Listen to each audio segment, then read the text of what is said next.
Muy buenas noches. Tengo mucho gusto en invitarles a continuación a esta, la primera edición de Informe Especial. De dictadura a democracia, de los 80 a nuestros días, Informe Especial, atravesando realidades. Esta es seguramente la intersección de calles más peligrosa del mundo. Está aquí en Sarajevo y es peligrosa porque aquí se produce un ángulo especial que es utilizado por los francotiradores. La única manera de atravesar esto es simplemente corriendo. Realidades que impactan. Cada uno de estos muchachos, de estos niños, vale exactamente $50. Es lo que se paga en Sudán por un ser humano. La danza de la muerte se paseó por hogares, escuelas, hospitales e iglesias. Solo hay precedentes bíblicos para comparar lo que estamos viendo. Estos son los fiscales de la zona sur, que escuchan las increíbles conversaciones interceptadas a una pandilla de asesinos que pretenden matar a policías. Hay que llamar a los cabros y para aquí le vamos a darle jugo al Paco Chichinuari que hasta aguanta, weón. Admiran a Hitler, cultivan la violencia y salen a las calles a vaciar su odio. Pero no te muevas, no te muevas. Revelando un Chile profundo. Llegamos al departamento. Llegamos a la puerta. Me dijo, desnúdate. A los pocos minutos ya no hay duda, es la fosa buscada. Y envuelto en un saco, aparece el cadáver del dirigente comunista Manuel Sangüesa. Informe Especial. Registrando un mundo en ebullición. Las muchachas empiezan a despojarse de sus ropas. Algunos jóvenes espectadores están al borde del ataque de nervios. De la Guerra del Golfo surgió un nuevo y terrible concepto bélico que puede tener imprevisibles consecuencias para la vida en el planeta Tierra. Con la voz de quienes son la noticia. La verdad de los padres de Mahdi en la última entrevista antes de ser declarados sospechosos. Son las 2 de la mañana y Yasser Arafat, el peor enemigo de Israel, aparece impecablemente uniformado. Finalmente aparece la pequeña y encorvada figura de Madre Teresa. No espero resolver todos los problemas, sino ayudar a una persona. 30 años investigando los hechos que impactan. Tobias Müller habló con Informe Especial durante el vuelo que nos llevó a la libertad. Reconoció que, como la mayoría de los adolescentes que viven en Villa Baviera, él fue violado por Paul Schaeffer. El Schaeffer tiene ayudantes. 30 años repasando los hechos que impactan. En la práctica de tiro, cuando hacíamos blanco, se decía viva la patria, maté a un chileno. Recopilamos imágenes nunca antes divulgadas. Me pidieron agua, pero no podíamos detenerlo. No se podía. 30 años haciendo periodismo con los hechos que impactan. María del Pilar Pérez accede a contestar las preguntas de Informe Especial. ¿Instó usted el asesinato posible de sus familiares, de su madre, de su sobrina, de su hermana, de su cuñado?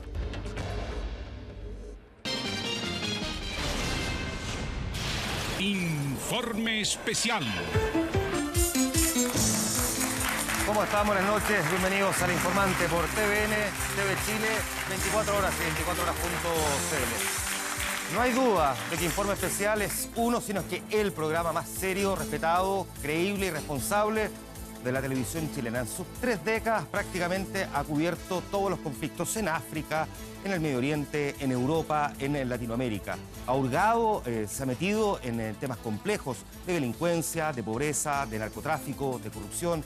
Ha abordado el maltrato y el abuso infantil, se ha hecho cargo de la violencia en prácticamente todas sus formas y la desigualdad también en sus distintas realidades, por decirlo así. Sus equipos han corrido en no pocas oportunidades riesgos con la única finalidad de entregar información cercana, lejana, esas realidades que impactan, como dice su eslogan, o realidades que hasta ese momento no conocíamos. Bueno, Informe Especial está cumpliendo 30 años y nosotros queremos utilizar esta plataforma de El Informante, un programa Nobel, pero que ojalá tenga larga vida como su referente mayor para poder abordar desde aquí esa historia de 30 años y conversar con quienes han estado detrás de algunos de esos emblemáticos reportajes, cómo se preparan, cuáles han sido los riesgos, las dificultades, las políticas y de las otras que han encontrado a lo largo de esas décadas. Vamos a presentar de inmediato a quienes nos acompañan esta noche. Además, quiero decir que el público también es parte emblemática de esos 30 años de Informe Especial, así que un aplauso para ellos que están con nosotros acompañándonos en vivo esta noche en El Informante.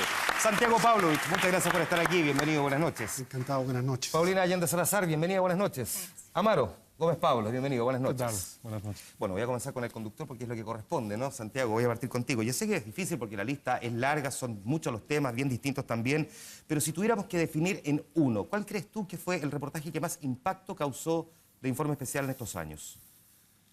Yo creo que el reportaje que hizo Marcelo Araya sobre la entrevista con Michael Townley. O sea, ese reconocimiento, la participación de este hombre en distintos crímenes horrorosos que sacudieron al país, en el atentado a Letelier, en el atentado a Leyton, en el cuasi atentado contra Altamirano, en el asesinato de una persona en una emisora de televisión en el sur. Y ver a este personaje que había trabajado para la DINA, fue realmente impresionante y causó bastante impacto y además generó toda una situación política en Chile porque en ese momento el presidente Elwin pidió que se postergara el programa y nosotros reaccionamos con mucha fuerza porque entendíamos que estábamos en democracia y que el presidente de la República, siendo una persona muy importante, no debiera interferir en una empresa autónoma como es Televisión Nacional. Sí, ya vamos a ver un poquitito más en detalle cómo se manejó ese tema, porque fue bien complejo. Lo que recordáramos también parte, al menos un extracto, que es una imagen que muchos de los televidentes recuerdan como parte importante de la historia de la televisión chilena, esa entrevista a Townley. Le habla Michael, desde Estados Unidos. Quisiera conversar con usted un poco más referente al fax que usted mandó a la oficina de mi abogado. Michael Townley, el agente, el criminal, ha decidido romper su silencio e invita a Informe Especial a esperar un nuevo contacto en algún punto del estado de Florida, en el país del norte. Aún no se ha determinado en qué lugar ocurrirá. Las medidas de seguridad son múltiples y responden a los temores del ex agente de la DINA. Tantas condiciones, indudablemente, aumentan la mítica imagen del asesino del ex canciller Orlando Letelier. Del asesinato de Orlando Letelier me declaré culpable, estuve en las cárceles estadounidenses, norteamericanas, y en todo momento esperando que General Contreras, don Pedro Espinosa, asumieran sus responsabilidades. Yo no me siento leyenda, me siento una persona que ha cometido maldades tremendas. Me siento una persona que... ¿Criminal? He hecho cosas criminales, pero dentro del contexto de ese tiempo era lo que había que hacerse. Yo pertenecí a lo que ahora se considera, a lo que ahora lo veo mirando hacia atrás, también lo que se podría decir un grupo de terroristas de derecha. Alrededor de 2 horas ha demorado la pausa luego de la primera parte de la entrevista. Townley es obsesivo por la seguridad y nos pide un nuevo lugar de reunión. ¿Quién decidió que había que eliminar a Orlando Letelier por vía de un explosivo detonando con una bomba su automóvil? La decisión final en el lugar de lo acontecido fui yo. ¿Usted se sentía orgulloso entonces? La misión se cumplió. Y con Marcelo Araya, además, en cámara, el hombre que realizó este reportaje de Santiago, que está sentado aquí con nosotros. ¿Dónde está Marcelo? Ah, aquí lo tengo. Alcanza el micrófono, ¿sí, no es cierto? Una pregunta que probablemente a muchos les haya pasado. ¿Cómo se consigue una entrevista como esa? Yo creo que el mayor esfuerzo que hicimos como reporteros, ser perseverante, insistente y generar esa pasión que es fundamental de querer lograr un objetivo. Y en este caso, el sentido de la transparencia que provocaba más el espíritu de que fuera un canal público, el faro para los otros canales de televisión, nos comprometía mucho como equipo. Mucho. Tú decías hace un rato, Santiago, que esto generó, no sé si presiones, sugerencias, propuestas, como quieramos interpretarlo a estas alturas por parte de La Moneda, para que este reportaje no se emitiera. ¿Cómo se abordó eso? ¿Cómo se reaccionaba más en tiempos en que todo se hacía casi pisando sobre huevos? Bueno, nosotros entendíamos, habíamos iniciado el programa en tiempos de la dictadura y entendíamos que al llegar a la democracia uno tenía que manejarse en democracia, porque el periodismo realmente alcanza todo su potencial en democracia. En dictadura realmente, con las restricciones que hay, el periodismo es prácticamente no alcanza su dimensión, no sé si llamarle periodismo tampoco, pero en democracia asume esa fuerza y ese potencial de esclarecimiento de realidades que permanecen ocultas. Así que cuando el presidente Elwin envió una carta pidiendo la postergación de ese programa, nosotros reaccionamos bastante fuertemente. Nos parecía que los tiempos habían cambiado, que había una nueva realidad y que el presidente de la República no debía intervenir, porque cuando interviene el presidente de la República es muy difícil para la gente decirle que no, particularmente la gente que está en un directorio o un director ejecutivo. ¿Cómo decirle que no al presidente? Entonces el presidente tiene que inhibirse de hacer estas intervenciones directas y nosotros reclamamos respecto de esta situación y eso fue degenerando en el transcurso de los días y en definitiva le costó la salida al que era editor de Informe Especial, que ahora es jefe de prensa de Chilevisión, Patricio Caldichuri. En general, la idea nuestra es que no intervengan los poderes públicos, no intervengan los poderes públicos en la cocina directa, en cómo se hacen los reportajes. Por supuesto que hay una dirección superior que tiene que ver también con la política, o sea, qué tipo de televisión pública queremos, es un tema político también. Vamos a volver sobre eso un rato más porque evidentemente no es lo mismo en TVN que en otro canal donde efectivamente aquí existe un directorio donde también digamos, la realidad política siente que puede tener cierta injerencia en los contenidos y me imagino que en casos como el de Informe Especial debe ser complejo de administrar. Vamos a volver sobre eso en un segundo más, pero Amaro, y te pregunto a ti también, antes de hacerte la pregunta directamente, me gustaría que viéramos una imagen que probablemente es de las que también más se recuerda de Informe Especial, pero también al mismo tiempo una de las más impactantes para nosotros. Señor director.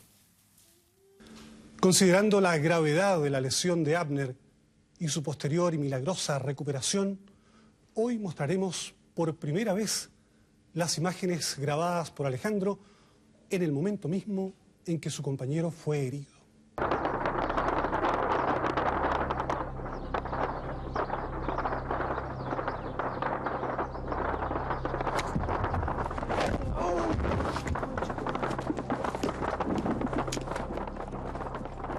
Es una información con la que nunca quisiéramos abrir un informativo de Televisión Nacional.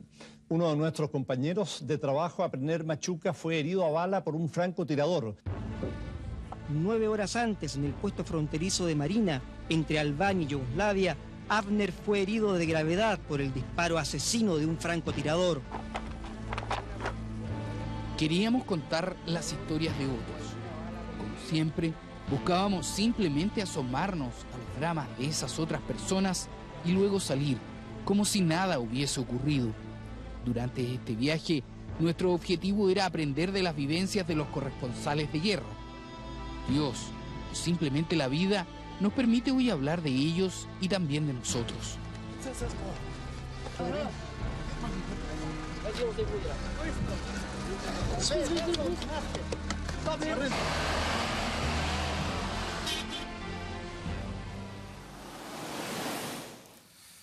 César Mendoza. Hola César, buenas noches. Perdón, Claudio. Tú estuviste con Abner en ese reportaje en 1999. Si es posible que me relates desde el punto de vista personal, no desde el punto de vista profesional, ¿qué pasó por tu cabeza cuando se vive esta experiencia? Yo te diría que lo que se me viene, o sea, todavía me conmueve ver esa imagen, porque nosotros hablamos mucho durante el viaje de que algo así podía suceder. Obviamente no lo esperábamos, pero uno se pone en todas las circunstancias, estábamos en un sitio de conflicto. Entonces yo pensé que Abner se nos iba a morir, esa es la verdad, eso es lo que yo pensé. Y hoy día, hasta el día de hoy, todavía considero un milagro que él esté entre nosotros.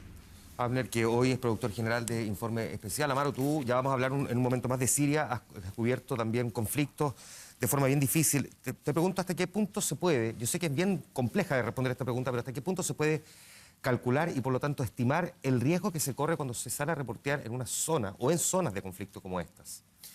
La preparación es clave, no se improvisa. y creo que la sensatez de hablar también en todo el equipo es muy importante. No hay jerarquización cuando se va a terreno, es decir, un productor, un camarógrafo, eslabones que son clave, críticos para la televisión, los rostros no visibles en la cual la televisión no existe, son tan importantes como el periodista. Y por lo menos a mi entender, cuando uno obra con el equipo en terreno, si por ejemplo yo te dijese a ti, vamos, ¿verdad?, hacia la primera línea de combate, y tú no me respondes afirmativamente, sino que te quedas dubitativo, carraspeas, yo no pongo en duda tus competencias. Esa misión se aborta. ¿Por qué? Porque si tú has sido designado por el canal para estar en terreno en este equipo, tus competencias no son cuestionables. Y finalmente, porque no me puedo hacer tampoco yo como periodista responsable de una determinación equivocada que te puede costar la vida o te puede costar una pierna o lo que sea. La experiencia en Siria, insisto, la vamos a abordar en un momento más, pero igual me gustaría preguntarte, porque también es justo que el televidente se cuestione hasta qué punto es necesario mostrar en detalle una guerra, sobre todo hoy día con las tecnologías, con imágenes que provienen de fuera. ¿Cuál es el límite, primero, de lo que se decide mostrar y, segundo, por qué arriesgar a equipos? Criterio es una palabra muy generosa, cada cual la tenemos. Hay también, por cierto, códigos que tiene cada canal a discreción, pero yo creo que el público en general es inteligente y creo que a veces cuando muestras, por ejemplo, en el caso de Siria, en vez de tripas reventadas o cabezas por doquier diseminadas, gente mutilada, cuando tú muestras un dibujo relatado por un niño en el que da fe y testimonia lo vivido en primera persona, creo que eso es a veces mucho más potente. Yo parto de la base de que la audiencia es inteligente, es un activo y es sensible. Paulina, tú estuviste en Ciudad Juárez, uno de los lugares probablemente más peligrosos de América, en el peor momento además ahí, y por lo tanto también es la misma pregunta para ti. ¿Qué los lleva a exponerse, a vivir situaciones de riesgo o salir, por decirlo así, de zonas más de confort del periodismo? Yo creo que quienes elegimos hacer periodismo de este tipo de investigación somos personas que estamos dispuestas a exponernos, como dice Amaro y como lo ha hecho Santiago tantas veces, a los riesgos que hay que correr. Nosotros creemos que la gente tiene derecho a saber lo que está pasando y muchas veces tiene derecho a ser informado por un chileno, con los ojos de un chileno puestos en alguna parte del mundo. Cuando hay que estar en Ciudad Juárez o cuando a ustedes les ha tocado estar en la guerra, es deber. Y no solo en la guerra, si a veces la guerra es el miedo a las bombas, a la cosa física, pero nosotros nos exponemos todo el tiempo también a otras fuerzas con mucho poder que también son complejas, pero es parte del juego. Te tocó la Iglesia Católica, recordemos probablemente uno de los reportajes que más marcaron también tu paso por Informe Especial, el caso Caradima. Salga afuera. Puede salir. Ya, pero el tiro. Pero no, espéreme, pues deje de desmontar la cámara. Oiga, pero si yo... Oiga, pero si yo se la saco, de inmediato. Vamos, yo lo ayudo. Yo lo ayudo. Venga. Ya. Ahora, ya. Yo lo ayudé a sacar la cámara. Él necesita ayuda, yo lo ayudo. A ver, oye, ¿no, señora? es peor. Está bien. ¿Vienes de misa? Está bien, le voy a decir algo súper claro, vengo de misa súper claro. Lo que yo estoy señor, es que yo estoy... No, yo lo he tratado pésimo, pero lo podría tratar mucho peor. Eso no se hace, eso no se hace. Tranquila. No, el que se... Yo estoy súper alterado.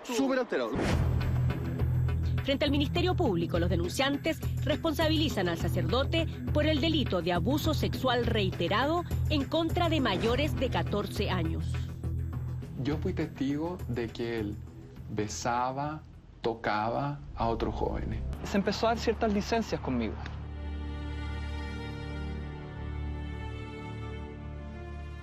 Y de repente, en vez de pegarme un toquecito, me apoyó la mano en los genitales.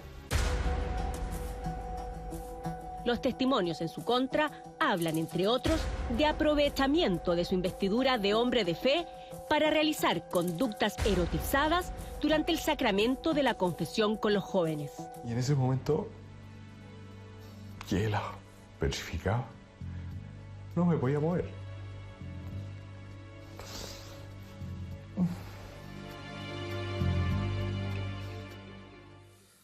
¿Cómo diste con esta historia?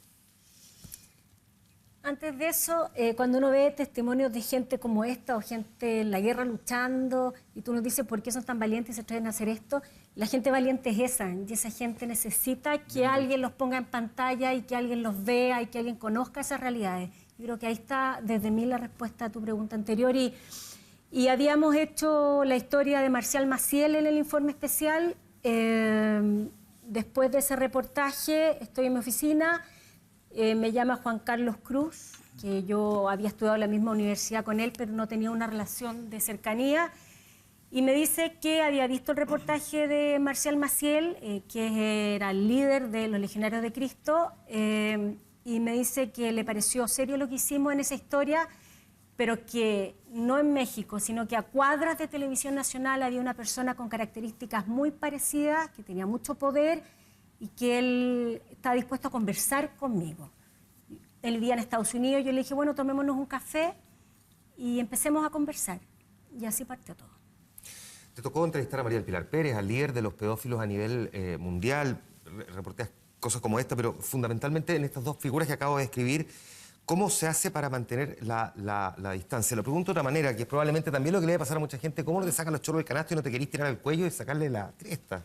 Cuando son personas a las que uno ya más o menos se ha formado una cierta convicción, con pruebas además, la de gente, su responsabilidad. La gente en la o calle a uno culpabilidad. le pregunta eso. Lo que pasa es que, por ejemplo, cuando hicimos el tema de los pedófilos, en el caso de Martin Autenbogar, que es el líder de los pedófilos en el mundo, mi fin no era ir a juzgar a este señor Martin, sino que yo quería entender qué siente, qué vive, qué respira un pedófilo, porque estábamos viendo pedófilos en todas partes. La sociedad estaba muy asustada con el tema de la pedofilia y soy una convencida que la mejor manera de cuidarse frente a un riesgo es conocer ese riesgo. Entonces al señor Martin Autenbogar yo quería conocerlo y que hablara y que contara cuáles eran sus pulsiones, cuáles eran sus límites, si los tenía o no los tenía. Y desde ahí podríamos después legislar, conversar en la casa y cuidarnos. Tú te tocó hacerlo también, indagarlo, investigarlo desde la perspectiva local. Incluso hace ya harto tiempo te disfrazaste de escolar. Incluso a través de las redes sociales, incluso chateabas con pedófilos y te tocó después enfrentarlos cara a cara. Me gustaría saber qué te pasaba a ti cuando ellos se dan cuenta de que finalmente al llegar a ese lugar se encontraban con, en realidad, una periodista y no una escolar. Que es sorprendente porque cuando uno estaba, yo me podía disfrazar de escolar todavía, entonces cuando disfrazaba de escolar eran bien atrevidos, pero cuando apareció una adulta a enfrentarlos, entre comillas, eran unos niños. El tú a tú con un adulto no se lo pudieron. En cambio, con la niña, o que ellos creían que era una niña, había esta seducción, este abuso de poder. Pero cuando salió esta señora, no, ahí eran unos niños. Ahí no supieron, no pudieron responder con la misma convicción y seducción que tuvieron con la niña. A mí me impresionó mucho. Informe Especial ha cruzado montones de temas, montones de etapas también, pero tengo aquí a mi espalda a Juan Guillermo Ibao y tengo que preguntarle si el micrófono se acerca, porque es la cara que uno conoció durante tanto tiempo también como conductor, Juan Guillermo, y te tocó además dar inicio formalmente a este ciclo que hasta ahora se mantiene. Con la perspectiva del tiempo, en retrospectiva, ¿cuál es la conclusión que tú sacas sobre el legado de Informe Especial? Bueno, yo creo que está a la vista, un programa que se mantiene durante 30 años en pantalla, digamos, siendo el líder inobjetable, es porque quizás la semilla plantada el año 84, cuando partimos con esa imagen, que me daba mucha risa, digamos, lo joven que era yo en aquella época. Pero, a todos nos pasa, no te preocupes. A todos nos pasa. Yo creo que ahí, evidentemente, se sentó la base de un programa que ha perdurado en el tiempo. Porque además nace en un periodo en que Televisión Nacional decide darle contenido a un programa periodístico, digamos, aparte del noticiario, no había sino programas de entretención. Entonces, de pronto decide que tiene que traer a la pantalla algo, digamos, que tenga más contenido. Y se inclina por Informe Especial. Pero no tiene tanta fe de que el programa va a tener éxito, porque era un programa periodístico. Los estelares estaban dados para otro tipo de gente o otro tipo de espectáculo. Claro. Y lo pone en segunda franja, el primer programa ese que veían ustedes. Fue tal el éxito de ese programa y tan impactante el reportaje del abuso a un niño que se llamaba Martín. Es decir, no se llamaba Martín. Le decían Martín porque en esa época Martín Vargas era el boxeador que tenía la nariz desfigurada y este niño también la tenía. Y fue tanto el impacto que causó en una época en que en Chile no estábamos acostumbrados a ver estos contenidos investigados previamente con periodistas excepcionales, que el canal decide llevarlo al horario estelar, o sea, inmediatamente después de las noticias. Entonces, yo creo que el fundamento está un poco en eso, y que yo creo que la autoridad del canal de aquella época nunca pensaron que Informe Especial pasaría a ser el brazo armado de Televisión Nacional como lo fue. Ahí hay un tema, porque esto surge en 1984, en plena dictadura y con una censura bastante férrea también en Santiago. Por lo tanto, sorprende que haya sido en esa etapa en que aparezca un programa adicional de reportaje para revelar verdades. Bueno, en el año anterior habíamos hecho algún tipo de experiencias con un programa que se llamó Suceso, que anduvo bastante bien también. Pero habían temas, obviamente, que nunca tocamos, ¿ya? Los temas de derechos humanos no se podían tocar. Pero había algún tipo de temas que nosotros podíamos hacer cobertura. Por ejemplo, lo que pasaba con la delincuencia, con las cárceles. Entonces era una forma distinta de meterse en el tema de la desigualdad, de la pobreza, de la injusticia. Íbamos a lugares como en Sudáfrica, donde imperaba el apartheid. Y ahí lo que los negros, la mayoría negra pedía, y los colors también, los mestizos pedían, era el derecho a voto. O sea, era la democracia, porque la democracia era el camino para restablecer una suerte de fraternidad social que se pudo lograr años después con el presidente Mandela. Y también hablar de la democracia en Irlanda del Norte, porque en Irlanda del Norte los católicos tenían un problema también con los protestantes por la falta de participación política. Todos esos temas yo creo que para nosotros eran centrales. Ahora, con el retorno a la democracia, en 1990 aparece el reportaje sobre el exilio, el reportaje sobre los detenidos desaparecidos y también en 1991 el primer reportaje sobre la tortura en Chile. Me gustaría que recordáramos parte de ese reportaje de comienzo de los 90 también en un fragmento y luego conversemos sobre esto. El principal centro deportivo chileno fue utilizado como lugar de internamiento de prisioneros políticos. La tortura consistía esencialmente en colgarte, se te amarraban las manos de esta manera, así, se te pasaban por la rodilla y se te introducía un palo acá, de tal manera que tú quedabas colgando. Y la tortura empezó ahí mismo, digamos, ahí mismo nos golpearon, nos vendaron, nos maniataron. Me colgaron por un lapso de tiempo. Después llamaron a mi papá, que estaba abajo en Londres, y me violaron delante de él. La primera tortura fue corriente eléctrica, digamos de diferentes grados, porque fue primero las muñecas, a posterior los tobillos, la vagina. Un muro rodea ahora la que fuera conocida como Villa Grimaldi, una amplia residencia convertida en centro de interrogatorios. Y hubo un momento en que sangraba por todos lados. Nunca creí que hubiera una persona que pudiera sangrar por tantas partes como sangraba yo, ¿no? La DINA, que había sido el principal organismo de seguridad, dio paso hacia finales de los años 70 a la Central Nacional de Informaciones, CNI. El cambio de nombre determinó también modificaciones en los métodos de combate a la subversión política. Ahí la tortura fue de otro orden. Se notaba ya un perfeccionamiento. Me hicieron lo que llaman el buzo. ¿Cuál es el buzo? Uno es sumergido en una tina con excrementos, amarrado. Y el único movimiento que uno tiene es el pulgar, las manos, los dedos. Al levantar el pulgar, uno daba a entender que quería hablar, si no era sumergido nuevamente. ¿Usted fue sumergido varias veces en esa bañera con excremento? Así es. Esta fue la primera vez que de forma masiva la televisión tiene vocación de masa. Chile conoce esta realidad de forma completa, digo, todo el país. Los que algo sabían, los que harto sabían y los que se negaban a querer saber también. ¿Cuál fue la reacción a comienzos de los 90 cuando se emitió este reportaje? Bueno, hubo cuestionamientos obviamente de sectores que habían sido proclives al gobierno militar Alguien incluso nos llamó infamia especial en ese tiempo porque estábamos mostrando ese tipo de realidades, pero era indispensable hacerlo.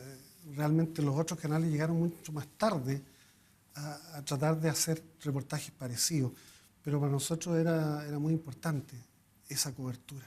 Y todas las coberturas relacionadas con los distintos casos, el caso de Letelier, el asesinato de Yarlán, el asesinato de Prats en Buenos Aires, el Plan Cóndor, todo lo que se gestó aquí, todo ese huevo de la serpiente que teníamos en América Latina, bueno, nosotros le dimos una cobertura hasta hace, yo diría, 3 o 4 años que hicimos el último reportaje relacionado con la eliminación de la cúpula del Partido Comunista en la calle Conferencia, y que tenían un centro de tortura que prácticamente era ignorado durante casi 20 años. ¿Y cómo el centro de Simón Bolívar 8000. ¿Y cómo se las arreglaban antes del 90, cuando cualquier cosa que oliera a crítica a la dictadura militar fuese censurado? ¿Cómo se las arreglaban cuando este canal era manejado por militares o civiles que eran mandatados por militares? Lo que pasa es que todos los tiempos fueron distintos. O sea, podía llegar un militar como el general Vargas, que le daba lo mismo, ¿no? O podía llegar un civil como un compañero mío que se llegó como gerente del canal y que realmente tenía un ojo especial para advertir cualquier tendencia o cualquier frase que sugiriera algo raro para él, ¿no? No todos los tiempos fueron iguales. ¿Escondían material, por ejemplo? Cuando estaba Patricia Guzmán, por ejemplo, fue también bastante distinto, no fue lo mismo, ella era mucho más periodista. La relación fue más bien amistosa con ella, ¿no? Perdón, bueno, ¿qué me preguntas? Te preguntas si, por ejemplo, escondieron material, no se escondían cinta. Bueno, sí, una vez yo hice un reportaje sobre sexualidad, que era sobre disfunciones sexuales. ¿Ya? La disfunción sexual de los chilenos. Sobre vaginismo y sobre los problemas que tenían los hombres con Esto es la década de los 80. Con la erección, claro. O sea, lo presentaste tú. Ya, ok. Entonces mostraba los distintos sistemas para que la persona tuviera una erección, por ejemplo, pudiera tener sexo. Y ese reportaje duraba como 37 minutos. Y la verdad es que lo cortaron, nosotros escondíamos la cinta para que llegara el tiempo. Eyaculación precoz, un reportaje de 2 minutos y medio. Duró como 19 minutos, lo cortaron. Quedó en las DIN, ¿no? Porque las funciones fueron eliminadas. Ya, perfecto. ¿Fue tan controvertido como el de las rusas que muestran ahí las pechugas en su momento? Es que no fue tan controvertido porque lo que salió al aire era más bien una cosa de las monjas. Bien sintomático la sexualidad de los chilenos, me decías tú. Pero el de las tetas rusas era distinto porque fue una cosa muy rara. Cuando nosotros mostramos ese reportaje, que además tenía el valor de mostrar lo que estaba pasando en Rusia, donde había una descomposición del sistema, se estaba produciendo un colapso del comunismo y había esta libertad, estas ansias de la gente, estaba el rock amarrado con estas ansias de libertad y de repente nos encontramos con estas mujeres que se desnudan y empiezan a arrojar, no sé, pavos, distintos animales y era como era una cosa curiosa. Era un y rito. Para nosotros ese era el símbolo de lo que estaba pasando con la glasnost, con la perestroika y el desplome de un sistema esclerotizado, totalitario. Y cuando llegamos acá y mostramos eso, Márquez de la Plata, que era el presidente del Consejo Nacional de Televisión, bueno, inició toda una campaña, una censura contra el canal y una multa. Y nosotros decíamos, bueno, cuando mostré, yo también había estado en Kenia mostrando las tetas negras, digamos, y ahí no causó ningún problema, entonces decíamos, ¿qué? ¿Esto es un racismo de tetas, esta cosa? Las blancas no pueden ser vistas, y las negras sí. Claro, es que no es lo mismo National Geographic que la Playboy, pues oye, no es lo mismo. No es lo mismo. Bueno, en todo caso ganamos todos esos juicios. ¿No? Perfecto. Me quiero ir a la pausa comercial con el recuerdo de otro reportaje que lo hizo, y ya le voy a preguntar a la vuelta de la pausa comercial, uno de los emblemas también de Informe Especial en sus 30 años. Estuvimos en Irak, en la etapa de Saddam Hussein. Vamos a recordar esa imagen, así nos vamos a ir a la pausa comercial en este Informante, donde hoy conmemoramos los 30 años del programa emblema de Televisión Nacional de Chile. Había llegado la hora del golpe y la intimidación, del horror y la conmoción, según la nomenclatura empleada por el Pentágono.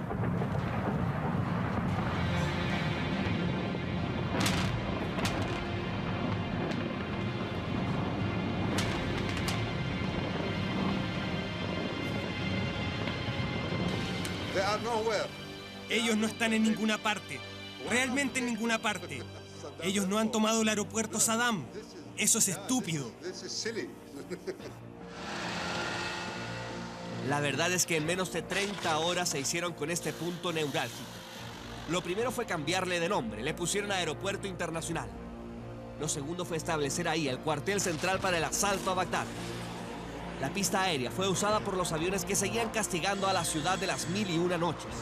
La relación entre bombardeos y aciertos era casi de 1 a 1.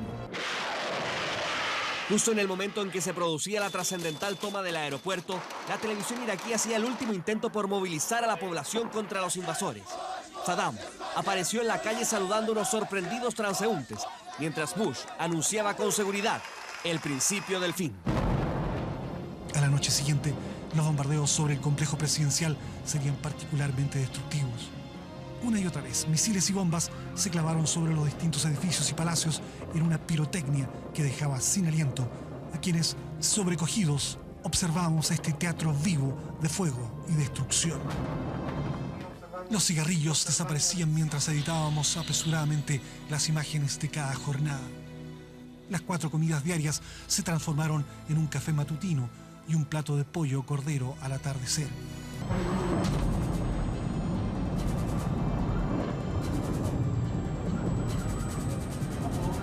La bandera norteamericana, colocada y refregada en el rostro del monumento, fue para muchos otra insolente bofetada en el mortificado orgullo árabe. Pero hubo iraquíes felices que festejaron alegremente el fin de la era sadanesca.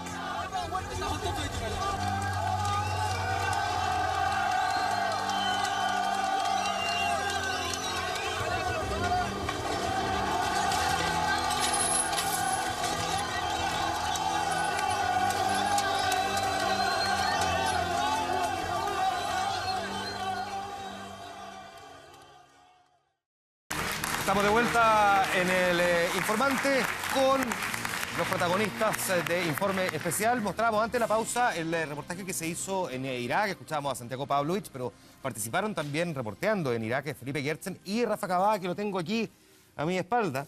Póngase de pie. Son gigantes, ¿no? Siéntese nomás. Es que era para que lo identificaran. Y las imágenes son de Alejandro Leal, entiendo, ¿no? Sí, me dicen que sí. Rafa, la experiencia de estar ahí y además trabajando en un reportaje que tiene además impacto, visto desde acá, ¿no? ¿Cuál es tu experiencia? Brutal.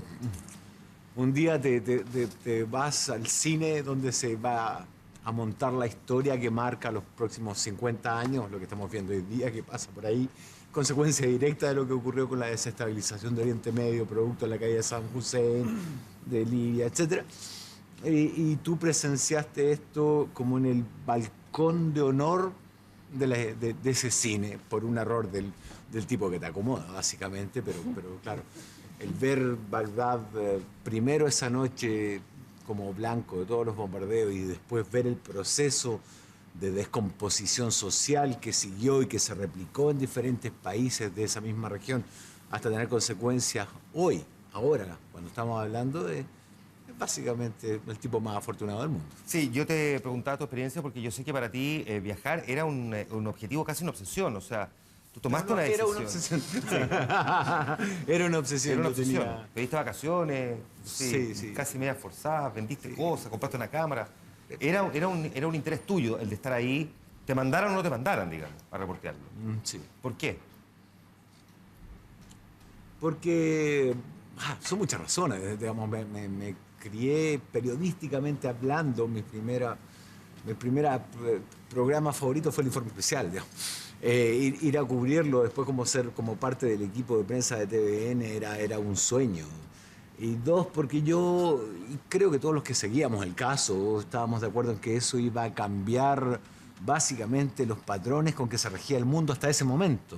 Y porque quería estar ahí y contarlo, y porque era demasiado fuerte. Amaro, Siria. Sí, pero antes, ¿sabes qué? Permíteme decir algo que Rafa no ha dicho. Yo creo que lo dice todo y es muy elocuente, que un periodista solicite vacaciones para ir a cubrir una guerra. Es demencial y es vocacional. Es ambas cosas. Yo me acuerdo todavía, hasta el día de hoy, estando en Bagdad, en ese entonces no era parte de Televisión Nacional, sino de CNN, y recuerdo a este hombre con gabardina entrando al hotel y gritando a viva voz: «Amaro, soy Rafa». Y ahí entonces vivimos esa primera etapa juntos y cubriendo básicamente el conflicto.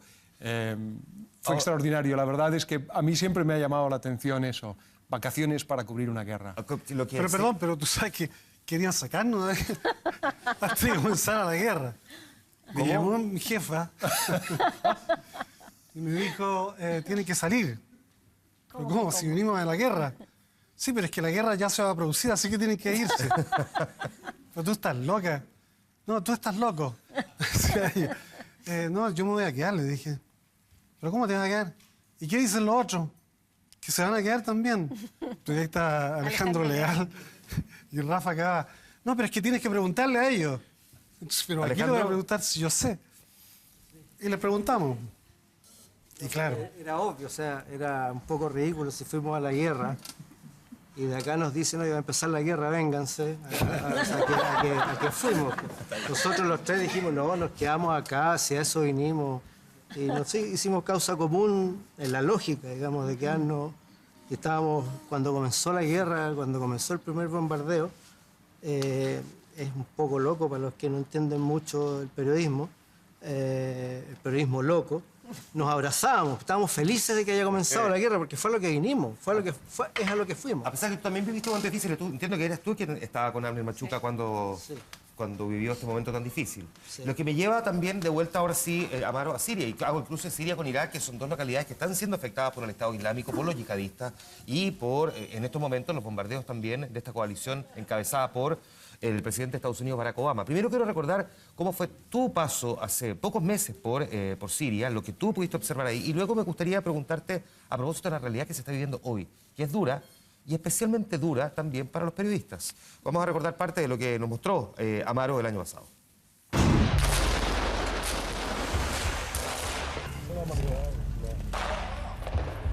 Entramos a Siria, dominada por los rebeldes en una guerra civil sin cuartel, sin tregua, sin convenciones. Doloroso perder a seres queridos, a hermanos, a primos, a amigos, a familiares, a del pueblo sirio que se mueran, pero están muriendo por su libertad.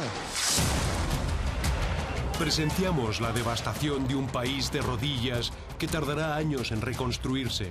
Pueblos y ciudades fantasmas, más de 100.000 muertos y 6.000 refugiados escapando de la violencia. Testimoniamos la mayor crisis humanitaria que haya presenciado el mundo en décadas.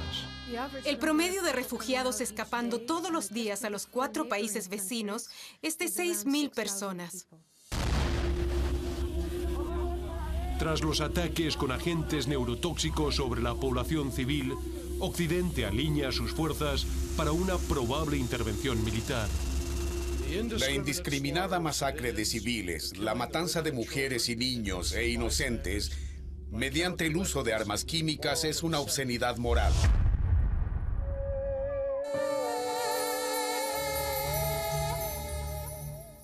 ¿Qué fantasmas albergan los niños que han logrado escapar? ¿Qué secuelas? ¿Podrán las futuras generaciones librarse de la violencia en sus mentes?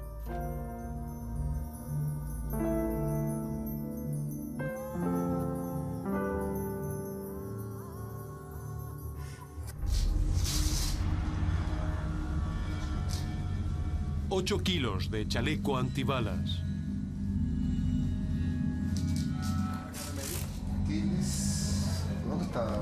Y mucho mapa para la planificación. Sabemos que este es un viaje donde tomar la ruta equivocada puede significar la muerte o secuestro. 25 periodistas caídos y decenas de profesionales desaparecidos avalan la gravedad de nuestro objetivo. Ya son 15 los corresponsales extranjeros que han desaparecido en solo un año. Pero la cifra, se sabe, es mucho mayor y se mantiene en reserva mientras se negocia su libertad con los captores. Estos son algunos de los rostros, la mayoría torturados.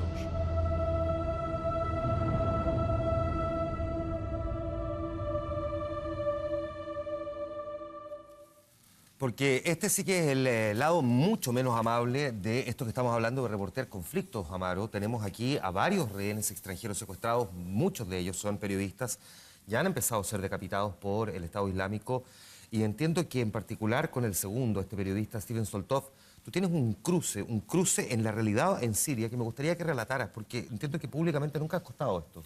Lo que pasa es que Steven Soltov, 31 años, un periodista americano, el segundo en ser degollado por el Estado Islámico, cuando Jean-Pierre, mi camarógrafo privilegiadamente en muchas ocasiones, que nos acompaña además aquí, estábamos también junto a Miguel Sofia, productor en terreno, y cuando estábamos en Siria, Steven Soltov, ¿qué es lo que ocurre? Él es capturado el año pasado, en agosto, en la misma carretera donde nos encontrábamos nosotros, en las mismas fechas. Y cuando sabemos de su muerte, de su asesinato, me pasa que Jean-Pierre y yo tenemos una suerte como de escalofrío, ¿no? La sensación de vulnerabilidad, de que perfectamente podrías haber sido tú. Y no por un asunto autorreferencial, sino que sientes la pena profunda, porque te pones en el lugar de ese periodista. ¿Y qué es lo que ocurre? Que nosotros, en nuestra primera incursión por Siria, estando en esa carretera, yo tuve una corazonada, un presentimiento, no algo racional. Y le digo a Jean-Pierre, le digo, ¿sabes qué? Esto me da mala espina. No me gusta. Nos damos media vuelta, nos vamos. Entraremos por otro lugar. No había una explicación racional hasta conocida la muerte de este otro colega. Con la muerte de Felipe Camiroaga, probablemente poco políticamente correcto lo que voy a plantear, pero esto es periodismo y hay que hacerlo. Con la muerte de Felipe Camiroaga, sé que para Televisión Nacional no es fácil, más bien es difícil, es complejo, es bien comprometedor tomar la determinación de que un equipo vaya a correr algún riesgo. Y en el caso de la guerra, evidentemente, es donde más se va a correr este riesgo, porque además se debate, se discute mucho frente a esto. ¿Cómo se hace? Primero, para no morir en el intento, en la negociación, en la discusión dentro de TVN, que ya tiene una experiencia traumática reciente, y cómo se toma esa decisión editorial. Bueno, no obstante la carga emotiva que arrastra un periodista muerto, lo cierto es que tampoco te es útil en terreno y hay que evitarlo a toda costa. Pero efectivamente en nuestro análisis antes de partir, y estamos haciendo sesudo análisis en términos de recabar inteligencia, intercambiamos inteligencia con corresponsales, por ejemplo, como del New York Times, Canal 4 de Londres, la BBC, etcétera, por circuitos cerrados y que mantenemos como tales para que no sean infiltrados, y intercambiamos inteligencia para poder básicamente entrar a terreno. ¿Y qué es lo que ocurre? Básicamente, la muerte de Felipe Camiroaga era para nosotros un peso adicional tremendo. Había sido reciente y Televisión Nacional no podía arriesgar que le ocurriera algo más a otro equipo. 3 eran las variables. Y para eso, entonces, cotejamos distintos escenarios. Miguel Sofia, productor, se quedaba en la frontera turco-siria.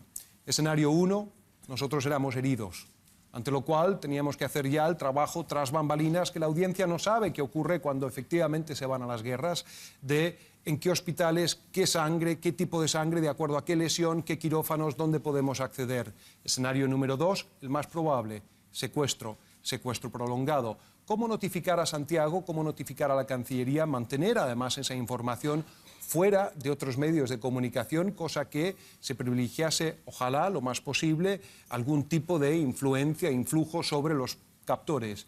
Y el escenario tercero era la notificación de la muerte del equipo en terreno, cosa que le competía también al productor y un trabajo ingrato y sumamente difícil. Y todas esas variables son las que efectivamente se determinan antes de partir e ingresar a un lugar como Siria. Sí, Paulina, Santiago, Amaro están relacionados, o uno se les viene a la mente en Informe Especial, con reportajes más bien de características bélicas, no solamente eso, por supuesto, pero fundamentalmente uno tiende a recordarlos ahí, en los lugares más de peligro. ¿En qué crees tú que ayudaste de alguna forma a correr la frontera del periodismo también? Yo podría decir que tú eres como de la segunda o la siguiente camada de informe especial que llega a trabajar y que marca también pauta con temas. ¿Dónde sientes tú que fuiste corriendo la frontera en este tipo de reportaje? ¿Consumo, por ejemplo? Sí, además del tema Caradima, que es evidente, yo creo que para bien, para mal de muchos, efectivamente, yo diría que el año 2004, no sé, se nos ocurre, y yo creo no estar equivocada, que por primera vez en televisión hicimos un reportaje que tenía que ver con consumo.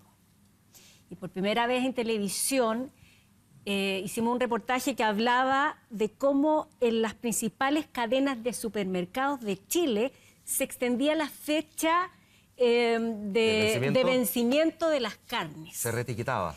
Eso fue horroroso.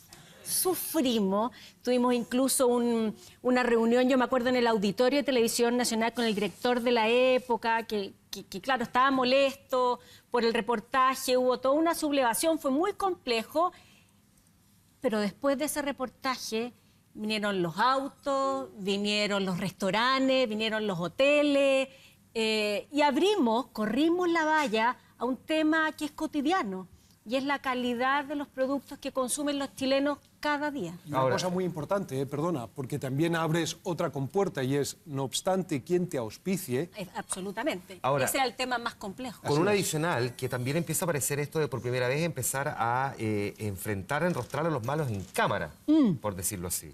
Que después se convierte, digamos, en un tipo de periodismo, o un tipo de programa, no sé si es periodismo, pero un tipo de programa que va evolucionando. Tienes razón, yo conversaba con el camarógrafo, con Nelson Toro, hoy de la tarde, y él me decía, efectivamente, yo no me acordaba, que cuando hicimos, se llamaba Mecánica Impopular, y eran cómo se hacían las revisiones de los kilometrajes de los autos, los 100.000 kilómetros, con las principales marcas del país, ya estábamos nosotros, y lo que hacíamos efectivamente, demostrábamos que en esa época no estaban bien hechas esas revisiones, y íbamos, cámara en mano, solitos los dos, camarógrafo y periodista, a mostrarle las pruebas a los gerentes y a pedirles explicaciones. Pusimos esa modalidad de moda. Hay aquí, Santiago, entonces una evolución, porque uno se encuentra ya en la década de los 80 con dificultades en términos de dictadura. Si se quiere, la década del 90 con las dificultades propias de esta política, los acuerdos, pisando huevos, y empieza a mutar también el tipo también de forma de hacer periodismo. En la década del 2000 empiezan a aparecer los reportajes de consumo.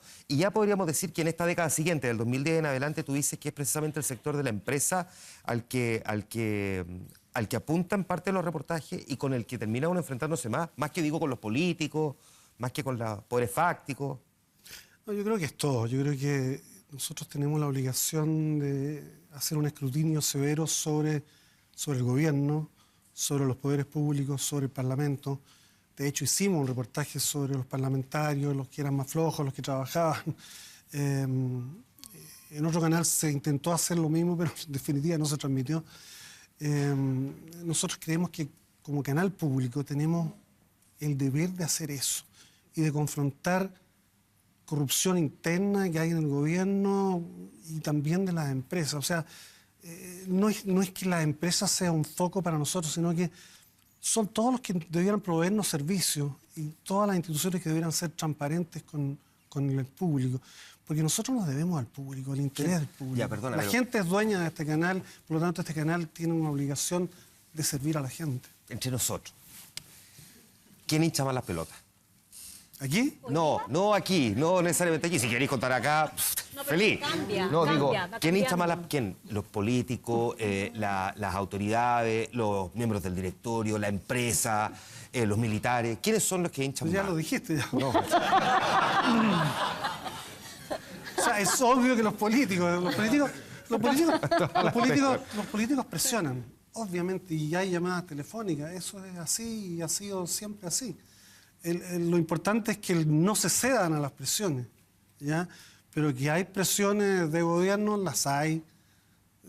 Generalmente los ministros, algunos ministros secretarios generales de gobierno, no estoy hablando de este en específico, pero ignoro detalles. Las empresas de comunicación. Pero hay empresas de comunicación, claro, que sirven a empresas o que sirven al gobierno, que orientan cuál debe ser la actitud hacia el canal. ¿Eso no cambia? No cambia, porque realmente nosotros... Nunca ha sido fácil esta cuestión, ¿ya? O sea, tú tienes problemas a veces... Bueno, el directorio mismo es un directorio político, ¿ya? Evidente. A veces tenemos la suerte de tener un directorio que no es tan político, por lo tanto están preocupados de la cultura y del arte y por qué el canal no hace esto, y ahí se enfrentan con la cuadratura del círculo. ¿Cuál es? Que tenemos que autofinanciarnos, y para autofinanciarnos tenemos que tener programas que sean rentables.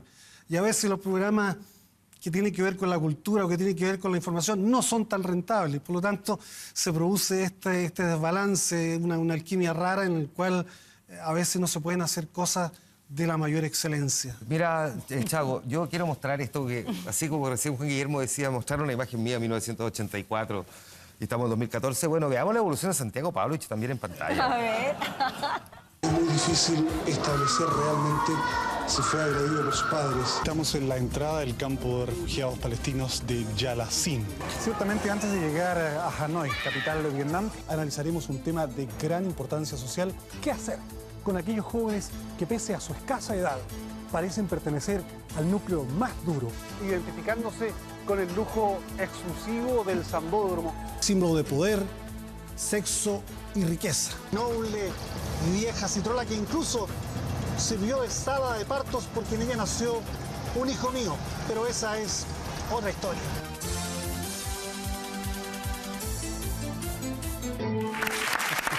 Aplauso para Santiago Pavlovich, extraordinario. Mejor comparte. ¿Es verdad que tú acuñaste el concepto de las cámaras no visibles en lugar de las cámaras ocultas?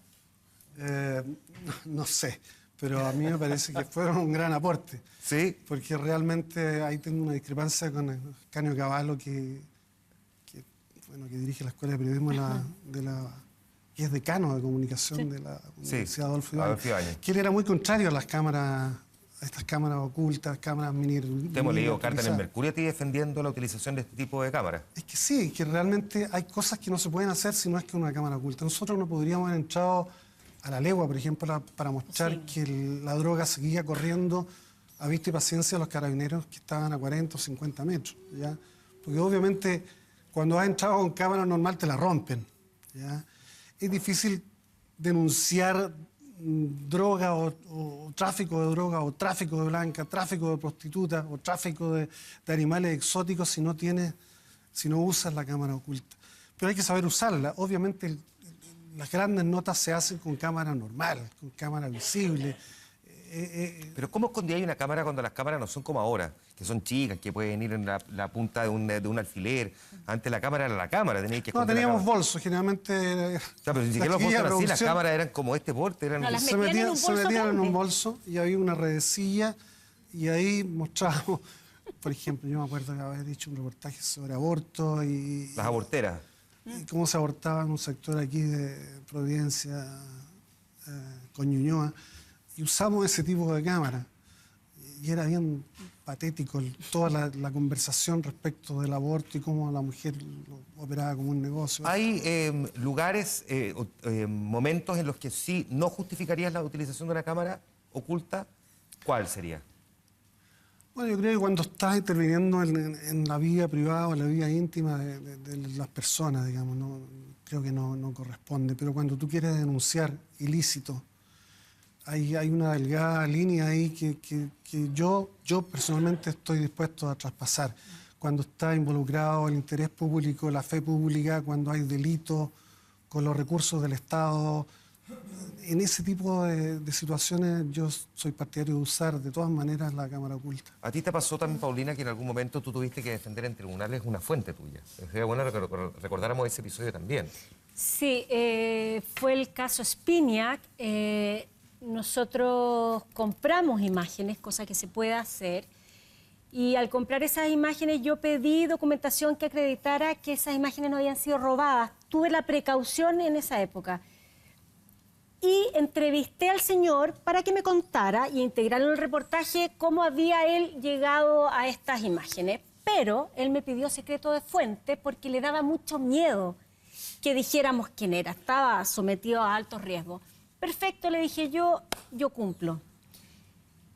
Y la jueza de la época, la señora Gloria Olivares, si no me equivoco, me llama a tribunales y me pide que le diga quién me había vendido esas imágenes. Y yo le digo que no, que de acuerdo al artículo 7 de la ley de prensa yo puedo defender el silencio y respetar a mis fuentes en el secreto.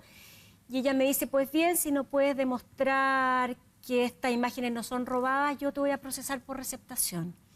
Y le dije, bueno, hágalo y veamos qué pasa, porque yo el secreto de fuente yo creo que es lejos. Aquí compartirán todos el valor más grande y más preciado para el ejercicio nuestro de los periodistas. Y finalmente la Corte de Apelaciones me absolvió de polvo y paja y lo haría si hay que hacerlo de nuevo sin ninguna duda. Es difícil defender fuente, difícil defender reportaje. Sé que, Amaro, en algún momento me contaron en el equipo, porque me he juntado harto estos días con ellos conversar. Quiero decir además que están todos los reportajes, una parte importante, no todos los reportajes, miento, pero una parte importante de los reportajes, los más emblemáticos, en 24horas.cl, en un apartado de informe especial, se pueden ver completos, hay entrevistas además que se le han hecho a los periodistas que han estado trabajando en estos años reporteando, y por lo tanto eso también es posible revisitar, revivir ahí en 24horas.cl. Pero me contaba con el equipo que a propósito de defender cosas, tuviste que defender un poco el reportaje del uso del plástico, porque no todos están tan convencidos de que era un buen reportaje. Te voy a dejar plantear esa pregunta porque es bueno, porque finalmente ese termina siendo un reportaje muy destacado y premiado también. Vámonos a la pausa comercial con imágenes de otro reportaje emblemático también, que es la caída del muro de Berlín. Ahí estuvo Informe Especial. El derrumbe de la muralla puso electricidad en Berlín y en todo el orbe. Una mágica electricidad. Una alegre explosión estalló en la dividida ciudad al tiempo que todos sentían que algo histórico estaba acaeciendo. Durante 28 años, este muro significó la brutal división de las dos Alemanias y del mundo entero en dos bloques irreconciliables, o aparentemente irreconciliables. La recepción es calurosa y los pequeños autitos Travis y Wartburg, de fabricación germano-oriental, son ruidosamente recibidos y sacudidos por los berlineses. Hay inquietud en este momento en Moscú, en Washington, en París y en Londres. Una Alemania unificada significa 80 millones de personas en un país próspero y laborioso que podría transformarse en la nación tal vez más poderosa de Europa.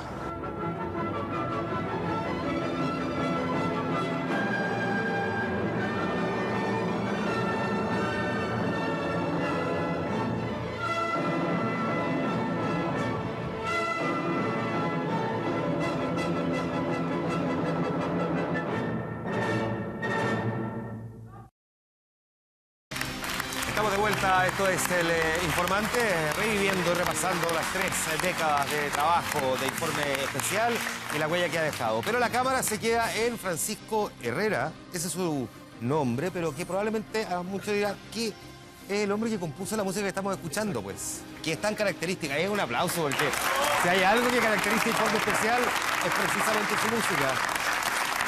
Yo sé que la respuesta... No esperaba esto.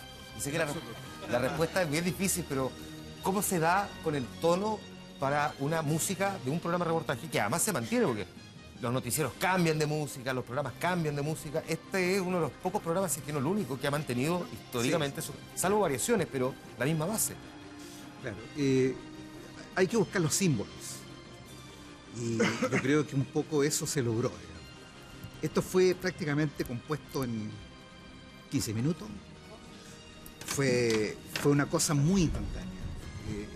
Fue realmente, yo diría, yo creo incluso que las cosas hechas así son mejores, menos pensadas, digamos. Pero en ese tiempo yo me recuerdo que era Patricia Guzmán, creo que sí, que había traído una serie de cintas de música de Estados Unidos y después se dio cuenta que las que había traído y las que había elegido para el Informe Especial no le gustó. O sea, se encontró con que esa música ya estaba tocada en otras partes, en fin, y se había pedido una cierta exclusividad. Y ahí el programa tenía que salir en ese entonces, digamos, el siguiente día.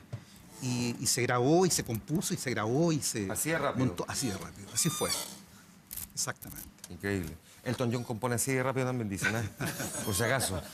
Uno nunca sabe. Diga, música, película, puede ser. Amaro, yo dejé pendiente una pregunta porque el uso del plástico es un tremendo reportaje. Ya vamos a hablar de los premios que se ganó, pero digamos la verdad también, no todo el mundo estaba completamente convencido de que hacer un reportaje sobre el plástico era lo que más iba a vender.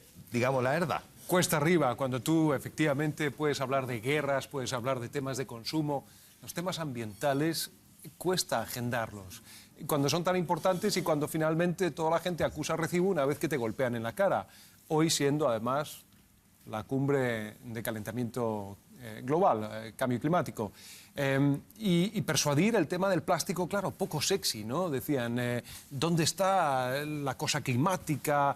¿Dónde está la tensión? Hasta que había que persuadir y explicar de que, ojo, hay un mar, hay muchos mares contaminados con plástico y así como el mar está contaminado, también tu sangre está contaminada con material plástico, con básicamente hormonas sintéticas que se cuelan y que la industria calla. Y ahí empezó la indagación y toda la investigación que verdaderamente fue fascinante porque pudimos viajar a Isla de Pascua para dar cuenta de lo que allí ocurría, el lugar más contaminado por microplástico de todo Chile, y después viajar, ¿verdad?, a otras latitudes y hablar con los científicos y gente de primerísima división, básicamente señalando lo que la industria calla. Que termina siendo no solamente un tremendo reportaje, sino que además premiado nacional e internacionalmente. ¿Cómo es esa experiencia? Los premios son buenos en la medida que acusen recibo los directores del canal y digan, muy bien, sigamos con informe especial, sigamos además con más financiamiento para poder, ¿verdad?, seguir logrando estos capítulos. Exactamente. Las lucas, el dinero. En esa medida los premios son estupendos. Y bueno, las ganas de continuar. Yo, la verdad, aquí, debo decir, me siento muy nuevo en el informe especial. Creo que hay mucha gente mucho más acreditada para estar sentada donde estoy, pero si hay algo que me enorgullece de formar parte de este equipo es que, sinceramente, creo que, a ver, el periodismo puede ser el cuarto poder o un poder de cuarta. Y creo que lo fundamental aquí ha sido velar por la independencia y gozar de muchas vocaciones. Las visibles, los que estamos acá, y las invisibles, mucha gente que se encuentra a nivel de producción, de cámara, de edición, y que es un equipo notable. Está la Carola Fuentes ahí, voy a aprovechar a preguntarle, porque es parte del equipo actual de Informe Especial también. bravo Un por aplauso ella, a Carola también. Fuentes también, tremenda periodista, que además hay que decir ha trabajado en la competencia de Informe Especial, pues. Somos todos colegas. Sí, somos todos parte del mismo, ¿no es cierto? No, mentira, el canal enemigo. No. Carola, reportaje que tienes en tu cabeza que te gustaría hacer y que sientes que es difícil, pero que algún día podrías conseguir. Los 3 que estoy haciendo para esta temporada. ¿Se puede anticipar uno o no? No, se nada. puede. Pero ya faltan poquitos días para que salgamos al aire y ya van a saber. ¿Sí? El sueño ideal, entonces, reportaje. Es que mira, todos los reportajes son interesantes en la medida que les sirvan al público, y en eso coincido con lo que los 3 colegas están comentando en el programa. Cada reportaje tiene sus desafíos, todos involucran a personas. Lamentablemente la mayoría de los reportajes que nosotros hacemos son de historias tristes.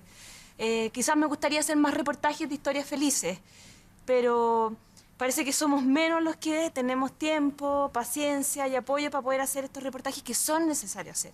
Porque efectivamente si no los contamos en el periodismo investigativo, en estos programas, ¿quién los va a contar?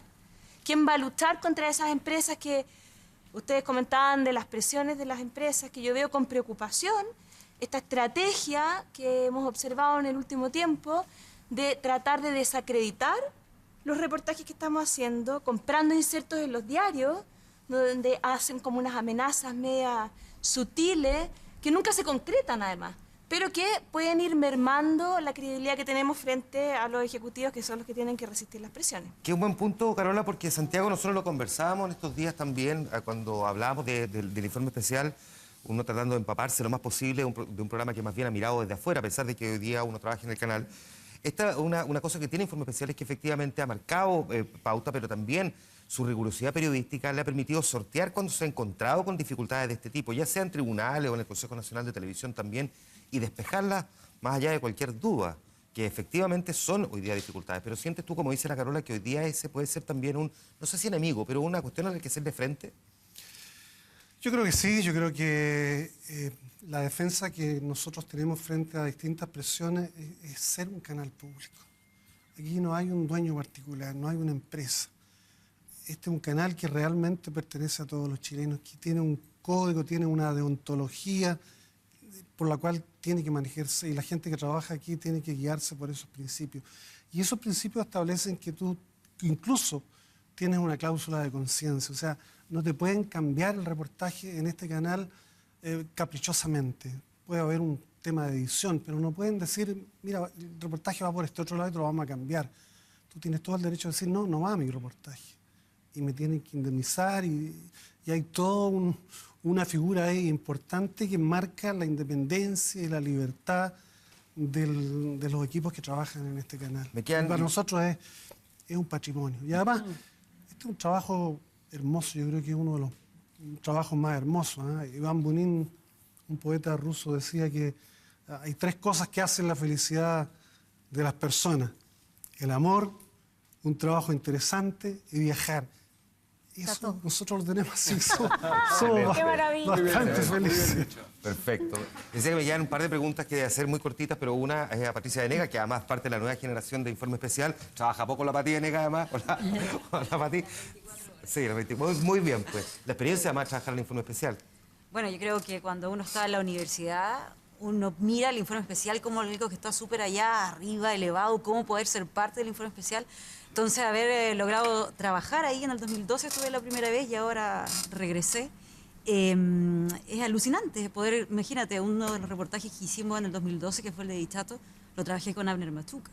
Es decir, trabajar con estos históricos con los cuales puedo compartir todos los días, la verdad que es genial. Perdón por lo de histórico, no quise decir antiguo, Excelente. Y, Paulina, ¿cómo se hace para mantener vigente un programa cuando uno hoy día tiene competencia? Ya no es solamente el cable, hoy día son las redes, es internet, proviene desde muy lejos de forma instantánea la información también. Sí, yo creo que no es fácil, yo creo que la competencia ha aumentado enormemente. Hoy día la gente se mete a internet y ve las imágenes de África y ve las imágenes de Asia. Al comienzo, ustedes se acuerdan, la gente venía a este programa a ver esas imágenes. Pero cuando lo cuenta un chileno es distinto, que yo creo, a que cuando lo ve hecho por gente externa.